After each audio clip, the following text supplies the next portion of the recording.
Capítulo 7. Acordei na manhã seguinte muito aliviada por não ter sido assassinada pelos cães negros enquanto dormia. Lançando um olhar em direção à cortina fechada da cabine de meu pai, prendi o cabelo com um lenço vermelho estampado e saí descalça no convés. Neblina parava sob as terras do rio. Uma libélula esvoaçava no ar, com as asas brilhando verdes em meio às tifas trêmulas. Fi, empoleirada na proa do cormorante, com um olhar distante no rosto. Será que ela estava falando com o Deus do Rio? Como seus descendentes, todos os homens-sapo, tinham uma conexão com o Deus do Rio. Eu não sabia se era a mesma língua das pequenas coisas faladas pelos barqueiros ou algo muito antigo e estranho. Senti uma pontada de inveja. Estreitei os olhos, mirei o topo do mastro e examinei o estrago da noite anterior. A verga da vela grande de cormorante ainda estava emaranhada nos galhos e seu convés estava coberto de folhas e galhos. Meu pai não aprovaria a forma como deixamos a vela amontoada.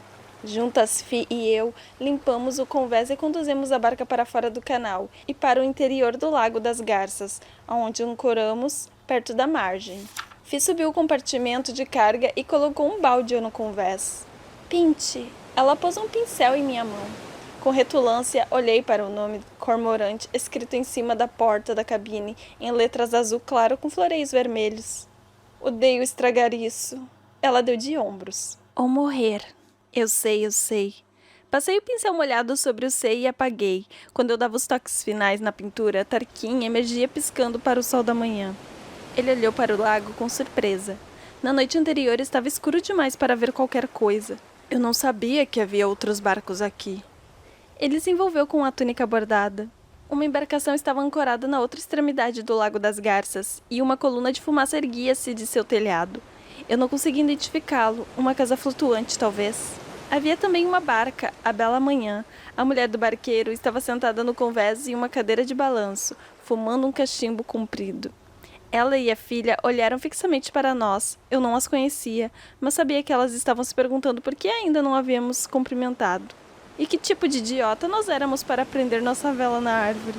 Eu baixei o balde de tinta. Isso é tudo o que vestem os mensageiros do Emparca? É uma túnica. Ele viu uma expressão perplexa. Roupa de dormir. Ah! Meu rosto ardeu de vergonha. Bom, na verdade, por que alguém desperdiçaria um traje tão elegante para dormir? Ele esfregou o tecido entre os dedos. Não tive tempo de me trocar antes de ser forçado a fugir. Fugir? Mais uma vez suas palavras dispararam um sino de alarme no fundo da minha cabeça. Algo não estava certo nessa história. Eu estava apressado para pegar a estrada. Explicou correndo. Ele pôs a mão nos bolsos e olhou para a terra plana enquanto a brisa agitava seus cachos. As únicas velas brancas pertenciam a uma escuna de 2 metros, que estava muito longe, do outro lado do pântano marrom amarelado. Isso, porém, não significava nada, já que o rio Merrill tinha muitas curvas e locais onde fileiras de árvores bloqueavam o horizonte. Os victorianos estavam lá à espreita em algum lugar. O caixote de carga ainda estava no convés, com a tampa desencaixada. Eu joguei para fora da barca e ele fez um barulho de lama. Tarquin me seguiu. — O que você está fazendo? Os cães negros estão à procura de uma barca que está carregando uma caixa, disse eu olhando para trás. Eu vou afundá-la e você vai me ajudar. Joguei a escada de cordas pela beira do convés e desci. No último degrau, pulei, aterrissando com a água até as coxas. Lama esguichava entre os meus dedos dos pés. Ele deu um suspiro. Você espera que eu pule nessa imundície? Pode haver sanguessugas ou cobras. Pus as mãos nos quadris e olhei para ele com os olhos estreitos. O caixote boiava na água ao meu lado. Claro que há sanguessugas. E provavelmente cobras também. Ele passou tempo demais removendo as botas e arregaçando as pernas da calça, enquanto procurava pedras grandes ao longo da margem. Quando ele desceu pela escada, eu tinha empilhado uma coleção. Vou me livrar de tudo o que possa fazer com que esta barca chame a atenção. Começando por este caixote. E você? Bom, você não pode se livrar de mim. Ele caminhou pela água até a margem, com a lama sugando seus pés descalços. Mas eu posso fazer com que você se pareça mais com um barqueiro. Essa é a parte da qual ele não iria gostar. Tire a túnica e a calça e ponha na caixa. Suas narinas se dilataram e ele caminhou em direção a mim, espalhando água. Agora veja aqui. Honestamente, eu não vou olhar. Eu estudei. O que você deveria fazer é cortar o cabelo e tirar esse brinco. Não! Com o que você se preocupa mais? Sua vaidade ou sua sobrevivência? Retruquei. Ninguém nas terras dos rios se veste assim. Essas roupas têm que sumir. Seu olhar se dirigiu para mim. Seu lenço é incomum para a filha de um barqueiro, feito em Nodana. Imagino, pela estampa e de seda especialmente fina. Suponho que não vamos enterrar isso na lama. Toquei o lenço amarrado em volta do meu cabelo. Ele tinha sido presente da minha prima Quinté. O que não era da conta dele. Não é a mim que os cães negros estão tentando matar. Tarquin fez todo tipo de ruído de raiva enquanto tirava a calça. Pelo canto do olho, eu ouvi balançar a perna como uma garça. Ao vislumbrar o calção branco que usava por baixo, meu rosto esquentou. Agora que eu tinha acabado de tirar toda a maldita palha da túnica, murmurou ele, que jogou a trouxa de roupa no caixote e ergueu as sobrancelhas. Tudo certo? Sua carta do consulado não estava na calça nem na túnica. Ele devia ter escondido na cabine do meu pai. Arquivei essa informação para usar depois. Empilhei minhas pedras dentro da caixa e observei bolhas subirem pela calça enquanto afundava. Quando ficou completamente submersa, caminhei pelas águas de volta até Cormorante. Mantive os olhos educadamente virados para baixo. As coisas entre mim e Tarquin estavam bem estranhas, sem que eu visse em roupas íntimas. Tem uma sanguessuga no meu tornozelo!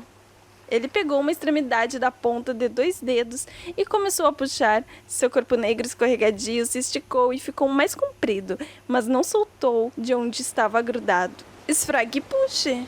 Eu revirei meu pé e encontrei uma das criaturas grudadas no meu dedão. Assim, com a unha, eu removi e a joguei na água. Em vez de agradecer, ele soltou um suspiro alto.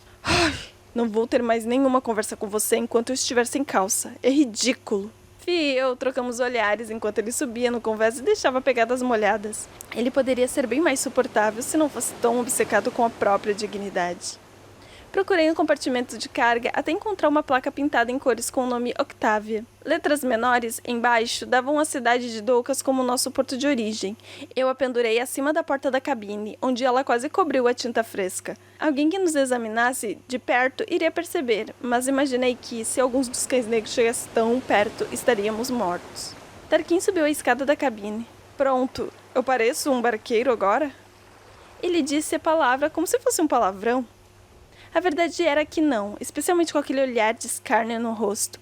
Seus antebraços eram completamente brancos. Eu não conseguia nem ver a palma de suas mãos, mas sabia que elas seriam tão macias quanto as minhas eram duras. Ele parecia desconfortável nas roupas de meu pai, e além disso suas botas eram completamente erradas. Elas iam até o joelho e eram feitas de couro macio, cor creme. E os botões de metal eram decorados com leões. Eu me arrependi de não tê-las afundado também. Mas nós não tínhamos nenhuma outra que coubesse nele. O que vamos fazer em relação a esses piratas? Perguntou ele. Há muitos esconderijos por essa parte. Canais, lagos pequenos, coisas assim. Lugares que só um barqueiro conheceria. Ou um contrabandista, mas isso eu não disse em voz alta. Mesmo que eles conheçam, acho que seu cúter não cabe. Seu calado é muito mais fundo. Você não pode falar de maneira mais simples? O calado... Um barco como esse deve ter pelo menos 9 pés. Ele ainda parecia confuso. A profundidade dele. Nossa quilha tem apenas 4 pés de profundidade. Deve ser bom, disse ele. Aposto que eles podem ficar de pé na cabine deles. Eu ignorei a provocação. Com alguma sorte vamos ver os cães negros antes que eles nos vejam. Não sou mais rápida que eles, mas sei onde me esconder. E depois de entregarmos a madeira... Do que você está falando? Que madeira? Você não é minha única carga. Eu me esforcei para que a irritação não transparecesse minha voz. No compartimento de carga tem um carregamento de madeira destinado a Sisema. E isso não pode esperar? Minha missão é muito mais importante que seus troncos. Eu olhei para ele. Depois de descarregar as toras, vamos navegar muito mais rápido. Ele pareceu aceitar isso e virou-se para examinar a tinta fresca na parede da cabine da Cormorante. Por que você tem uma placa com o nome de outro barco? Contrabando, eu disse. Não era como se ele pudesse me entregar a um inspetor de docas. Ele precisava de mim. Às vezes um disfarce é útil. Claro, qualquer um que conheça bem o bastante não vai ser enganado. Tarquin olhou para trás, para a bela manhã, que tinha erguido sua grande vela negra, depois outra vez para a Cormorante. Elas parecem exatamente iguais para mim. Eu ri. Ai, para você. A mulher na outra barca nos deu um olhar cortante quando passaram deslizando por nós. Sem dúvida, eles tinham escutado os disparos na noite anterior e me visto pintar o nome da cormorante e decidiram que éramos marginais, do pior tipo. Tarquin apontou para o barco na outra extremidade do lago. Aquilo é uma barca também? Fi se agachou sobre o telhado da cabine com os dedos dos pés abertos. Homem dos porcos! Disse ela. Eu ergui os olhos rapidamente. Alguns diziam que os homens dos porcos eram um deus. Se você o pegasse em um dia de sorte, ele dizia seu destino. Nos dias de azar, ele se sentava no fogão do teto de sua casa flutuante e defumava a carne de porco até descolar das costelas. Ele subia e descia o rio lentamente, vendendo-a, assim como bacon e porco salgado, porque até barqueiros se cansam de peixe.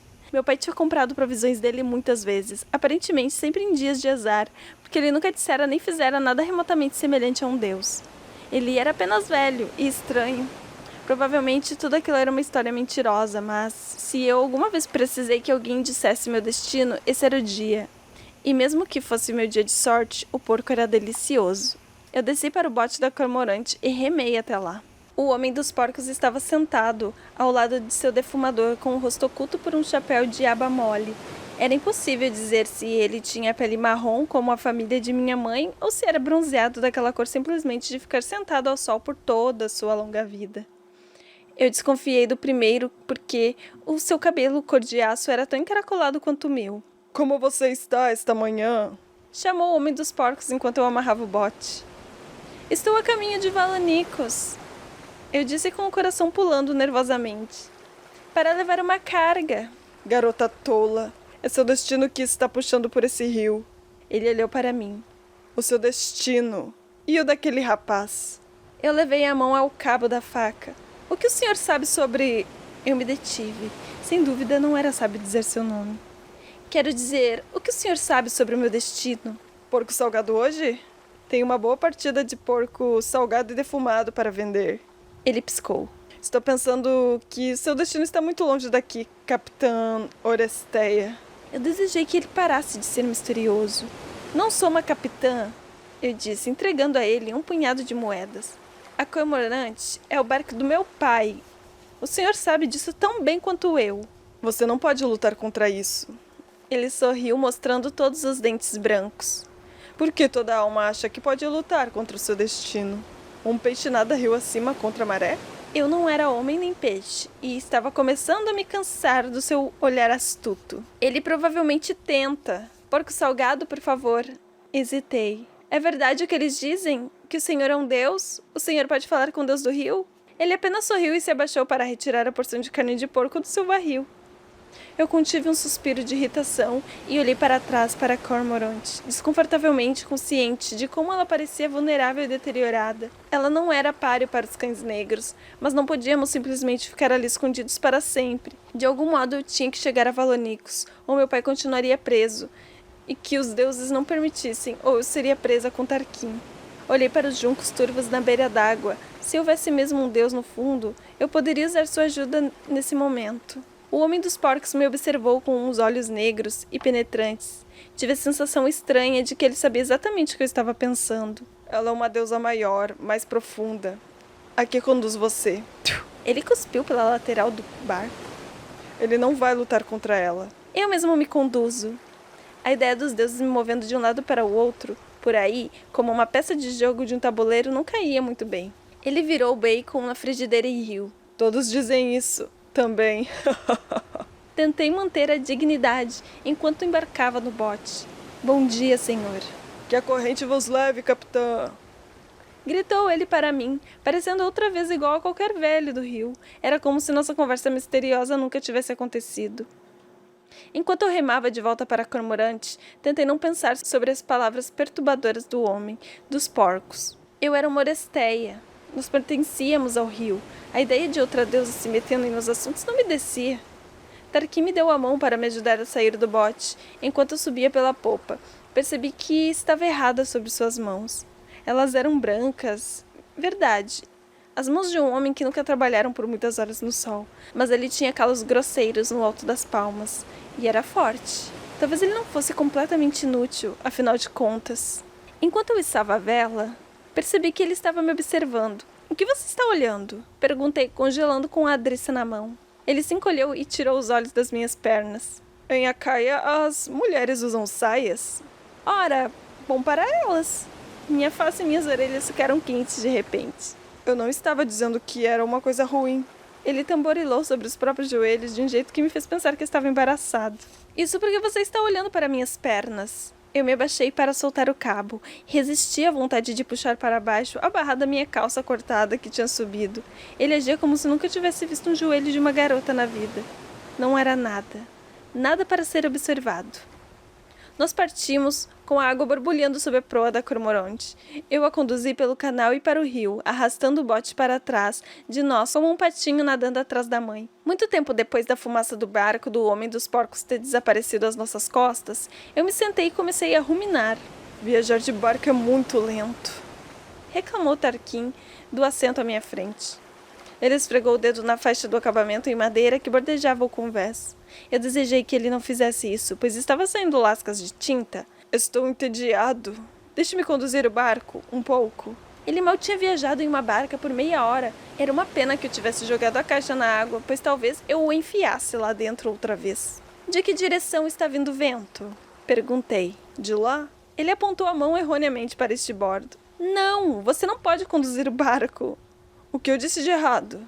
Estamos com o vento de popa. Ele olhou para mim com uma expressão inalterada. A popa fica atrás, eu disse. Uma criança de 5 anos sabia mais que ele. Por que você acha que a retranca está tão projetada para fora? A retranca sendo esse grande pedaço de madeira preso à vela? Qual deles? Ele deve ter visto a expressão rude que fiz, porque acrescentou. Eu preciso saber, mas essas coisas, não é? Para me misturar. O de baixo, o outro é a verga. A questão é que um barco não pode velejar na direção de onde um vento vem. O vento tem de empurrar o barco, dê a volta. A brisa agitou seus cachos quando ele protegeu os olhos para examinar a vela. Viu? É de onde está vindo o vento. Tarquin pareceu absorver isso como uma expressão pensativa. Para meu alívio, ele não pediu outra vez para velejar. Em vez disso, virou-se para Fi, que estava sentada com as pernas nodosas de sapo, penduradas pela lateral, e a estudou. É verdade que homens-sapos podem respirar embaixo d'água? Ele dirigiu a pergunta a mim. Eu contive a irritação. Sabe, pode perguntar a ela. Ela entende muito bem. Ele se aprumou e dessa vez dirigiu-se a Fi. Desculpe se a ofendi, senhorita. Ele fez uma pausa formal. Fi, interrompi. É apenas Fi. Os olhos de Fi se franziram nas bordas e sua língua comprida projetou-se para pegar um inseto. Tarquin deu um pulo para trás assustado e eu contive uma risada. O rio era estreito ali, e elevações arredondadas cobertas de capim do pântano nos pressionavam dos dois lados. Os únicos sons eram o assovio baixo e triste do vento através dos juncos e os unidos dos insetos. Rio abaixo de onde estávamos, as velas de outras barcas flutuavam como triângulos negros acima dos campos. O cúter não estava em lugar nenhum à vista. O peixe saltou a bombordo e o sol reluziu em suas escamas prateadas. Marolas lambiam a margem e, em algum lugar, uma abelha zumbia. Pequenas coisas. Eu desejei saber que mensagem secreta meu pai ouvia nelas. Não importava o quanto eu escutasse com atenção, eu não conseguia decifrar nada. No que você está pensando? Perguntou Tarquin. No homem dos porcos. Menti. Dizem que ele é um deus. Ele deu um suspiro. Pergunte a si mesma o que é mais provável, que um velho que vende carne em uma casa flutuante seja um deus? Ou que ele seja um velho que vende carne em uma casa flutuante? Eu também não estava convencida de que o homem dos porcos fosse um deus, mas sem dúvida não ia ficar ali sentada deixando que Tarquin zombasse dele. Bom, mas ele sabia sobre... Eu hesitei. Olhe, é só uma coisa que as pessoas comentam em voz baixa. A coisa sobre os deuses é que... Ele revirou os olhos. Ah, sim. Uma garota que vive em uma barca vai me contar a coisa sobre os deuses. Estou cheio de expectativas. A coisa sobre os deuses é que... Eu disse ignorando-o explicitamente. Eles gostam de ser um pouco sigilosos em relação aos seus assuntos. E para sua informação, barqueiros conhecem muito bem os deuses. Há um no fundo do rio. Todo mundo sabe disso. Todos os capitães e minha família são favorecidos pelo deus do rio. Menos eu. Eu apertei a cana do leme e torci ardosamente para que ele não perguntasse detalhes. Senti o olhar penetrante de Fi sob mim, mas ela não disse nada. Você não acha que um deus de verdade tem coisas melhores a fazer do que se esconder no fundo de um rio como um crocodilo? Persistiu ele. Ou, por falar nisso, fritar bacon? Não surpreende que o consulado tenha feito você viajar em uma caixa. Você não é muito bom em diplomacia, é? Duvido que você tenha uma carreira longa como mensageiro, se você conseguir voltar. Ele cerrou os punhos. Isso é uma ameaça? É uma observação. Bom, sabe-se em Acaia que os deuses que antigamente caminhavam entre nós há muito tempo voltaram para seus salões no céu e sob a terra. Ele pousou uma bota no assento do cockpit e olhou para a terra plana que passava. As únicas pessoas que podem falar com eles agora são os oráculos. Em palavras, talvez, escarneci. Eu tinha visto templos imponentes em Acaia, decorados, com cabeças de ferozes leões feitos de ouro sólido. Eu desconfiava que o deus acaiano não tivesse nada a ver com o deus do rio. Como mais você falaria, a não ser com palavras? Perguntou Tarquin. O deus no fundo do rio fala conosco na língua das pequenas coisas. Ele fungou para me mostrar o que pensava disso. O homem dos porcos dissera que meu destino estava longe dali. Eu torci para que ele não fosse o mesmo Deus, porque isso não fazia sentido. Eu era a imediata do meu pai na Cormorante. E um dia, quando ele se aposentasse, eu iria me tornar sua capitã. Talvez quando o homem dos porcos dissera você, ele estivesse se referindo a Tarquin, o seu destino e o daquele rapaz. Essas foram as palavras exatas. Ou talvez o homem dos porcos não fosse nenhum deus, mas um velho tolo e excêntrico que ficava sentado em uma casa flutuante e defumava porco. E ainda assim, eu não conseguia parar de pensar sobre o que... Eu ficara nervosa demais para dizer a Tarquin. Ele sabia sobre você. Capítulo 8.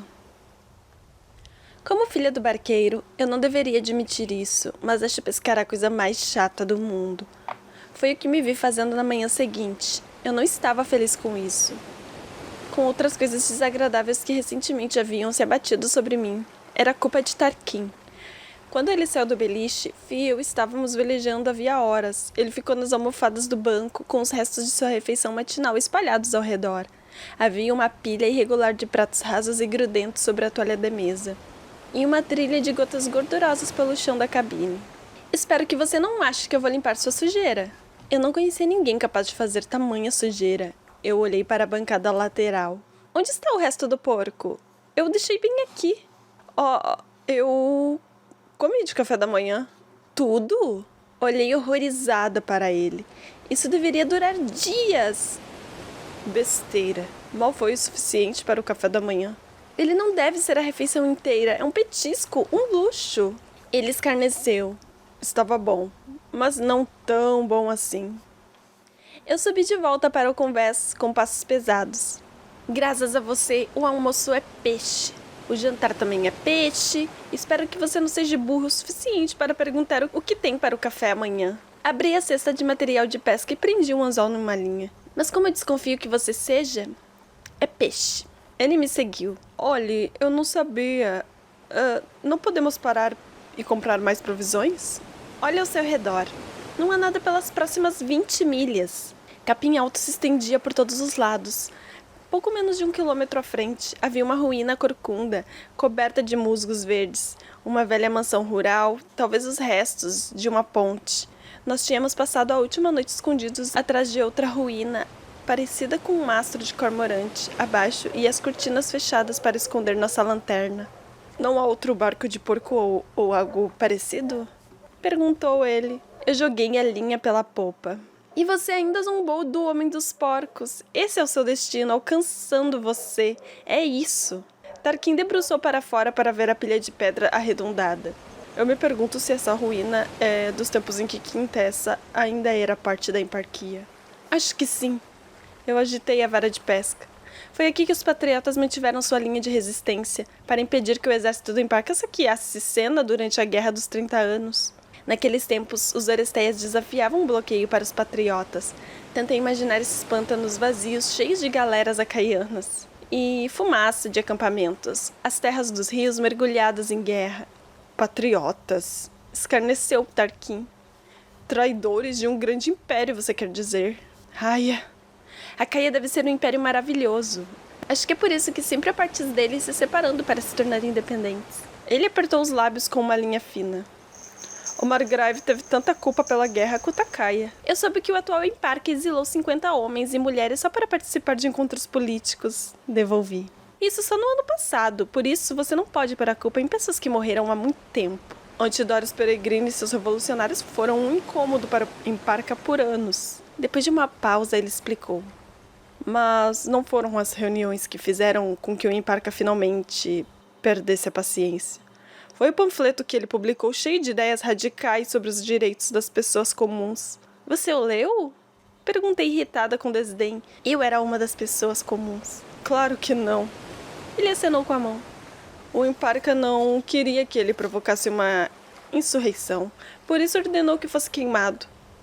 Mas Lord Peregrine costumava jantar conosco quando eu era criança, lembrou ele. Antes de publicar seus escritos loucos, eu gostaria de saber o que aconteceu com ele. Eu podia ter lhe contado. Lord Peregrine estava escondido em Quintessa. Ele e seus amigos eram, na verdade, os mesmos rebeldes cujos mosquetes o mestre da baia confiscara em Potal de Espera. Eu, sem dúvida, não ia revelar o segredo, pois desconfiava que iria irritar meu passageiro saber que estávamos transportando armas para pessoas que ele considerava traidores. Seu pai é um lord também? Perguntei em vez disso. Ou ele foi eleito? Ninguém é eleito em Acaia. Disse ele como se fosse um palavrão. Isso demonstraria fraqueza. Ele foi nomeado para o conselho pelo Emparca, a única maneira apropriada. Acho então que ele achava a nossa margravina fraca. Seu título era herdado, passado desde o margrave original que liderava a rebelião contra Caia, todos esses anos atrás, mas ela era ainda uma figura decorativa atualmente. Ela presidia o Senado, que era eleito entre o povo. A cidade de Valonicos tinha ido ainda mais longe ao se separar de Acaia, abandonando todos os títulos hereditários. Se Tarquin planejava continuar a falar assim depois de chegar lá, iria ofender todo mundo. Eu me perguntei se deveria alertá-lo. Prontos? Chamou-me Fi. Eu dei um pulo e abandonei a vara de pesca. Ela puxou a cana do leme com força, nós viramos de bordo e a retranca passou por cima. Eu cacei o rabo da escota quando a vela se encheu bruscamente. Nós começamos a adernar para este bordo. A cormorante correu pelo rio, nossa esteira borbulhava às nossas costas. Tarquin agarrou com força a borda do cockpit. O que está acontecendo? Eu não gosto disso. Viramos de bordo. Mudamos a vela para o outro lado. Na próxima vez me avise. Fi disse prontos. Eu sabia que ele não tinha ideia do que ela queria dizer, mas eu estava cansada de sua atitude superior. Eu não via como uma pessoa podia não gostar de velejar em um dia bonito como aquele, quando as nuvens corriam soltas como caudas de cavalo no céu de safira. Será que ele não conseguia sentir como a cormorante se movia? Como se o vento a desafiasse para uma corrida? Acho que ele não apreciava tempo bom da mesma forma que as pessoas que dependem dele para seu trabalho. Nós não vimos sinal de Diric Melanos e dos cães negros, desde a noite em que eles nos perseguiram. Era como se o cúter tivesse desaparecido no ar. Com o passar dos dias, as únicas pessoas por quem passamos foram uma dupla de pescadores e um bote a remo que flutuava em meio aos juncos. O sol mergulhou fundo e as árvores se ergueram dos dois lados do rio. Nós deslizamos por um túnel de galhos pendentes. Eu não conseguia afastar o desconforto crescente que formigava em minha nuca. Estávamos navegando às cegas agora. Se os cães negros estivessem perto, nós não iríamos vê-los até que estivéssemos praticamente em cima deles. Baixei a mão na popa para tocar a água fria e aguardei esperançosamente. Nada aconteceu. O Deus do rio fala conosco na língua das pequenas coisas. É o que os barqueiros dizem, mas o que isso significava exatamente? Eu ouvi o zumbido de inseto e o mergulho dos sapos e senti a pressão delicada da água sobre a minha pele. Isso era tudo. Meu pai dizia que no dia em que meu destino chegasse, eu saberia. Uma irritação se agitou dentro de mim. Ele poderia ter sido um pouco mais específico. Olhei para cima e captei um lampejo de movimento atrás das árvores, um brilho branco fantasmagórico, algo alto. Havia um navio subindo o rio Merrow. Mudaram o curso! Engasguei em seco quando me colocava de pé. Fi empurrou a cana do leme para este bordo até o fim e fez com que virássemos a bordo de maneira descontrolada. A cormorante adernou, a água correu pelo convés e a vela se agitou de um lado para o outro. Tarquin quase caiu do assento. Eu disse a vocês que me avisassem. Cala a boca! Freneticamente examinei a margem do rio, procurando por algum lugar, qualquer lugar, grande o suficiente para esconder uma barca. Ali! Eu apontei para um grupo de salgueiros com folhas que caíam até a água como uma saia de mulher. Enquanto Fi conduzia a cormorante em direção às árvores, eu corri até um mastro. O mastro de uma barca pode ser baixado por um sistema de cabrestantes, pesos e polias, geralmente para passar sob pontes baixas, mas nosso tempo era escasso e precioso. Tarquin! Sussurrei. Ele não respondeu. Tarquin! Chiei mais alto, até que seus ombros se ergueram. Preciso de sua ajuda! Gesticulei para o alto. Segure o mastro quando ele descer, em silêncio. Para o meu grande alívio, ele saltou de pé instantaneamente e fez o que eu lhe ordenei. O mastro desceu chacoalhando, pesado com um contrapeso de chumbo em sua base. Sem experiência, Tarquin deixou que parte da vela caísse na água. Eu não podia me preocupar com isso no momento. Sem a vela, a cormorante perdeu velocidade, abrindo caminho pela água, metro a metro, centímetro a centímetro. Sua proa desapareceu engolida pelas árvores. Galhos passavam por seu convés como galhos compridos. A proa ainda estava para fora, visível para qualquer um no rio. Sem pensar, saltei na água e meus pés se afundaram na lama macia. A profundidade da água chegava a pouco mais que o ombro. Apoiada com vigor no casco da cormorante, eu empurrei com toda a força.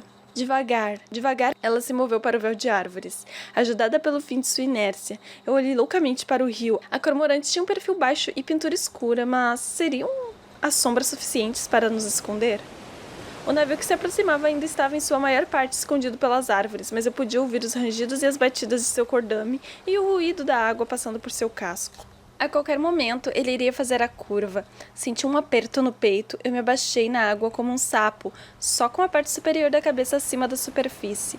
O cheiro da lama e capim no meu nariz era forte. O navio passou e senti sua esteira me encobrir. De onde eu estava era abaixo demais para ver muito dele, além de um vislumbre de pintura azul.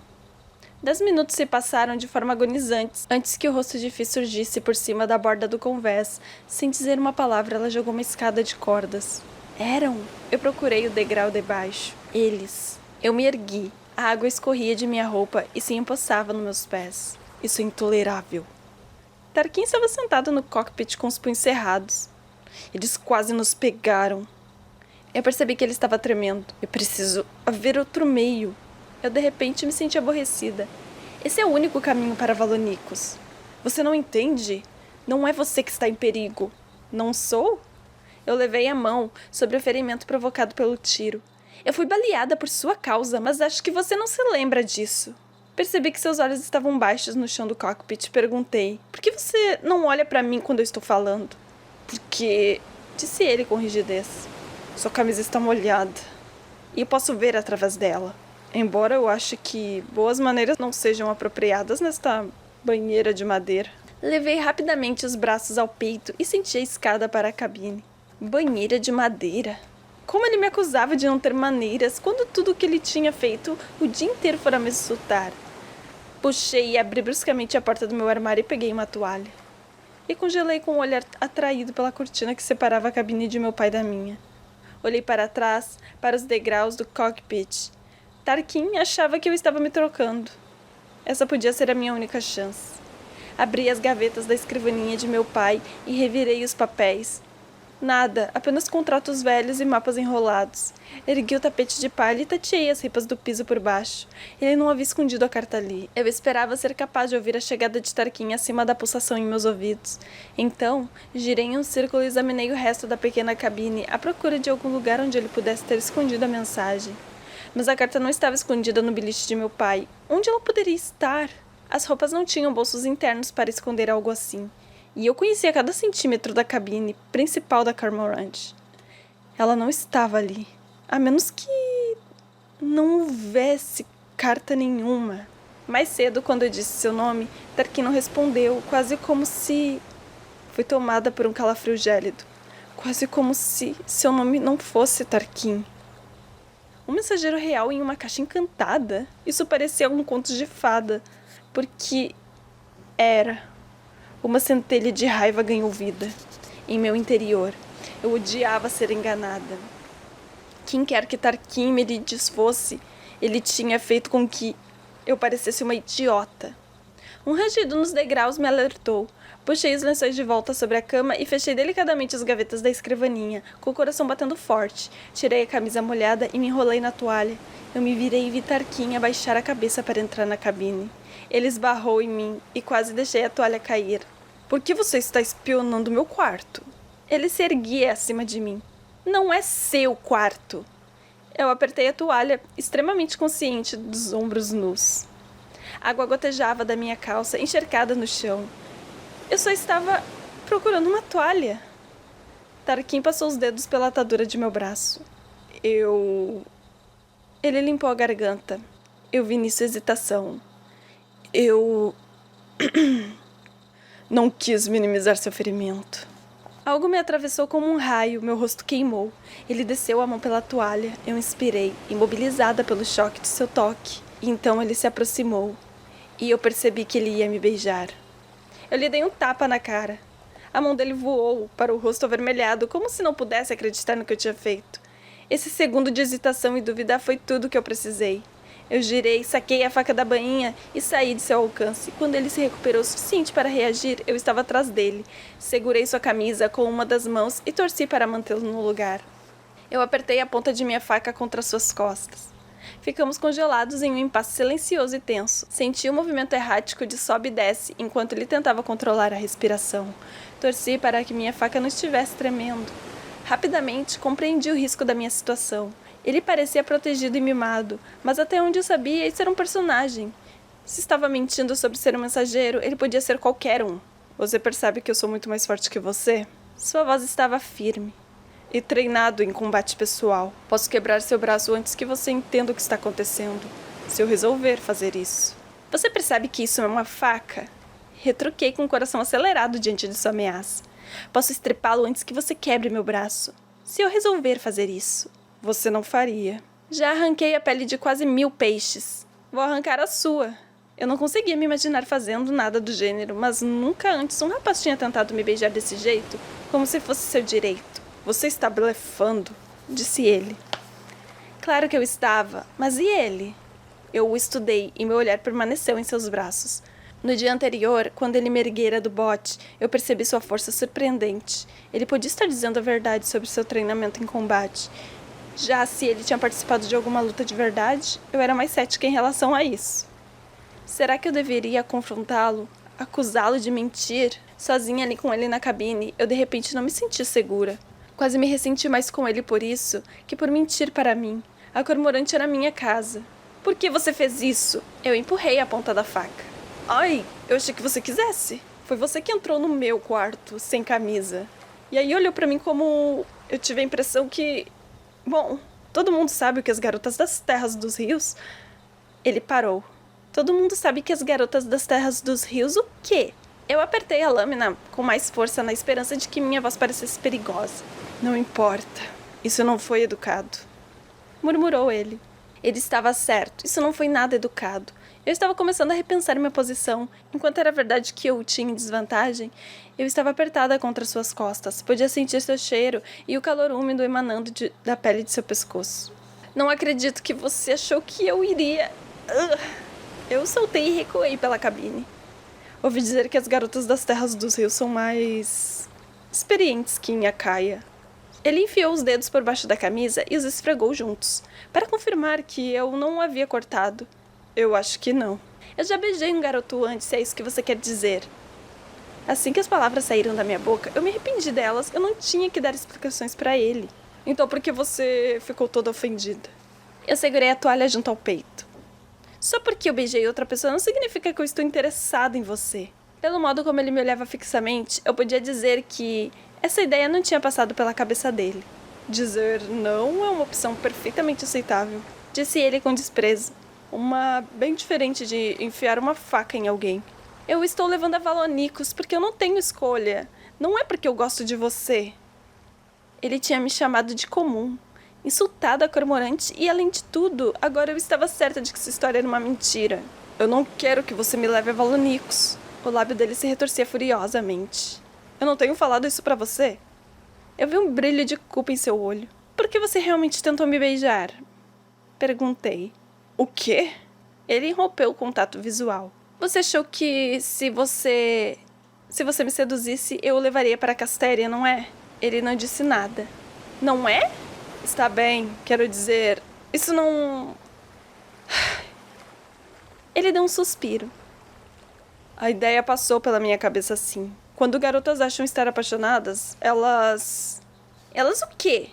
Eu brandi a faca.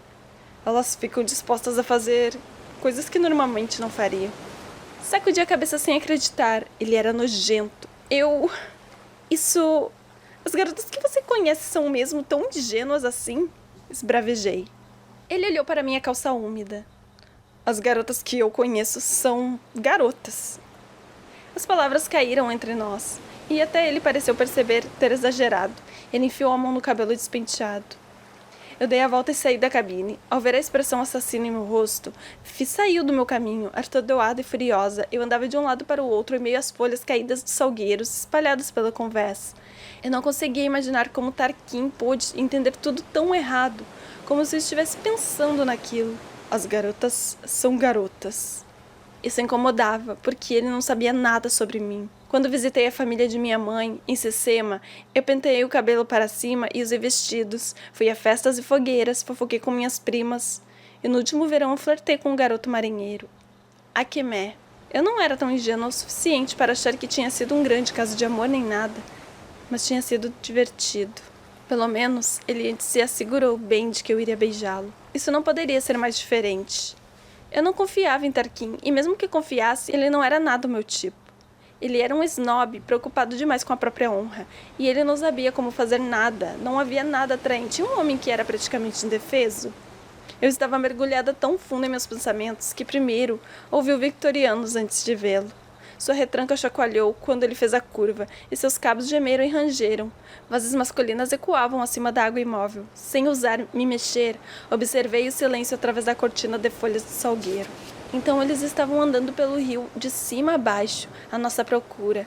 Minha cabeça ficou zonza estranhamente leve. Direi que Melanos podia ser um patife, mas era um capitão habilidoso. Devia ser difícil manobrar um cúter rápido como aquele por todas aquelas curvas. Muito depois de o cúter ter passado o rio abaixo, o ritmo de meu coração ainda estava acelerado. A bênção das pequenas coisas. Sussurrei, desejando que o Deus do rio dissesse algo em resposta. Joguei um balde no rio e lavei a sujeira do convés. Folhas de salgueiro caíram na água em uma cascata satisfatória.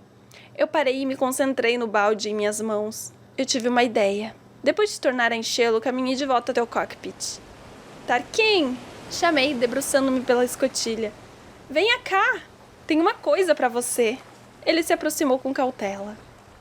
Espero que sejam desculpas, disse ele com desdém. Eu virei o balde. Xingando e cuspindo água, ele se moveu ruidosamente pela poça. Ele cuspiu o cabelo molhado da boca e olhou para mim com uma raiva silenciosa. Havia uma alga grudenta e pegajosa pendurada em sua orelha.